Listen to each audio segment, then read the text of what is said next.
Alangulam SPD இல்லத்தில் doctor SPD Amish Abraham 3ஆம் ஆண்டு நினைவு தின ஜெப கூட்டம்.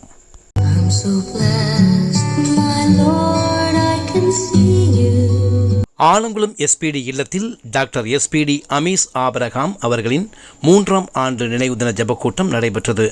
ஆலங்குளம் தூய பேதுரு ஆலயம் சேகரகுரு அருட்திரு கிங்ஸ் ஹெமில்டன் சாமுவேல் தலைமை தாங்கி ஜெபம் செய்தார். சபை ஊழியர் செல்வின் முன்னிலை வகித்தார். ஆலங்குளம் நகர திமுக செயலாளர் வக்கீல் நெல்சன், சகோதரர் பால்பாண்டி ஆகியோர் வரவேற்றனர்.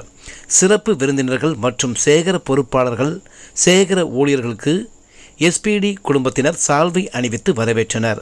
இந்த நிகழ்வில் ஆலங்குளம் தூய பேதுரு ஆலயம் சேகர செயலாளர் ஜி செல்வம், பொருளாளர் திரவியம் துரைசிங், திருமண்டல பெருமன்ற உறுப்பினர் ஸ்டெல்லா சைமன், எல்சிஎஃப் பொருளாளர் விமல் லிவிங்ஸ்டன் மற்றும் எஸ்பிடி குடும்பத்தினர், உறவினர்கள், சபை மக்கள் உட்பட பலர் பங்கேற்றனர்.